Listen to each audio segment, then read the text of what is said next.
Once I have my background and my imported shapes, I'm going to begin the animation process in Photoshop. I'm going to go up to Window, click, and scroll down to Timeline. I'm going to click that, and then my timeline bar will appear. I want to click Frame Animation rather.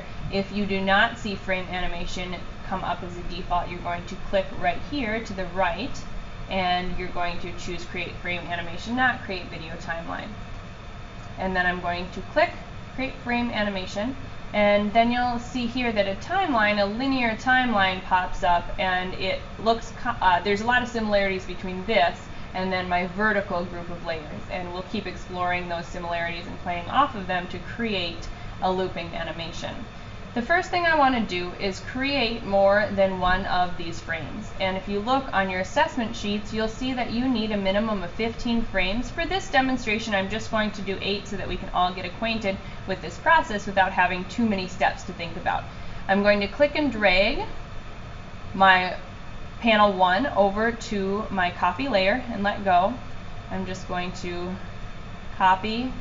At this point they're all the same, so it doesn't really matter. I'm going to copy these until I get 8 frames. I'm going to take my background layer and I'm going to lock it because on my layers panel, because I don't want to have to deal with that. For this demonstration, I'm going to keep the background color constant. You can choose to manipulate it if you want to, but just get the hang of this first. So this is where organization and labeling layers comes in real handy. I'm going to go to my group right here. I'm going to double click that and then just call it layer 1. And we're always going to want our numbered layers on our layers panel to correspond with the numbers on our frames in our timeline. So number 1, we're just going to leave that alone. That's our starting frame. I want it to look exactly like this. I'm going to click on number 2, and my goal is to have these stars kind of go upwards. That's our first step, and we'll talk about how to change opacity and then have multiple changes happening at the same time. But for right now, in this tutorial, we're just going to make these stars go all the way up. So I'm going to click on number 2. I'm going to need a new layer to correspond with frame number 2. So I'm going to click and drag number 1 down. I'm going to copy it. I'm going to double click this, and I'm going to call it number 2. Now, when number 2 shows up on the screen, when frame number 2 shows up on the screen, we only want layer number 2 showing up, not layer 1. So I'm going to click this eyeball button, the visibility button, and I'm going to click the visibility off of layer number 1 so that just layer 2 is showing when frame number 2 is selected on the time frame. And then I'm going to want to change the objects in layer number 2 so that they're a little bit different than layer number 1. We want these stars to go up a little bit. So with layer number 2 highlighted, I'm going to use my magic wand tool, click, hold down shift, and then click to select both of my stars, come up to my move tool, click and drag, and then let go. Remember, we need to deselect in Photoshop, so hit Control D. And now we're going to move on to frame number 3. I'm going to first click timeline frame number 3. Going to click number 2 in my layers, come down and copy it, call it number 3, uneyeball or uncheck the visibility for 2 and 1 because we just want number 3 showing on number 3, not this other layers that came before it.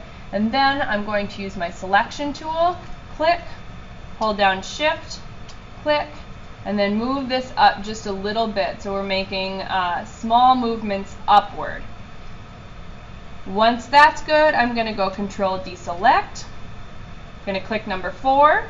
It's okay if we see them all right away. We're going to fix that with each one. Go to my Layers panel, click and drag number 3 down, create number 4, uncheck the eyeballs here, select both of these, and just move it up. So we're just working frame by frame here at this point. We're going to go to number 5, click and drag. Oops, I need to deselect that right there. Call this number 5. Unclick all of those layers, and then move this up just a tad. And if we want to check our progress, we can go back to 1, and we may have to, in this case, go back and remind Photoshop, hey, when my timeline is just on 1 and my layer is on 1, I don't want any of these other things showing. I'm going to go to number 2. Number 2 should be the only one showing. I'm going to go to 3. Number 3 should be the only one showing. 4 and 4 and 5 and 5. So you may have to go and double check in your timeline if you see a bunch of objects stacking up. You're just going to have to go and remind Photoshop 1 just goes to 1, 2 just goes to 2 and nothing else, and etc.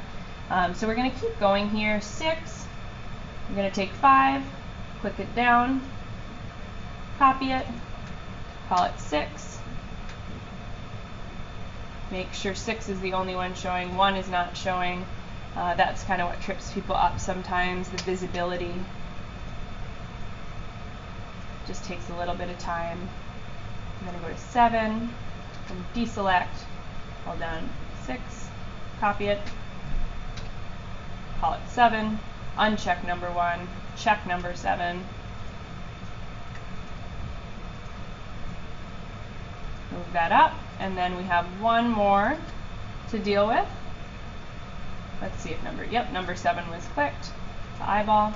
Then number 8, we're going to copy number 7, call it 8, click the eyeball, unclick here, and then last but not least, change it. We want to make sure that's selected or else Photoshop won't let us do anything. Holding down Shift,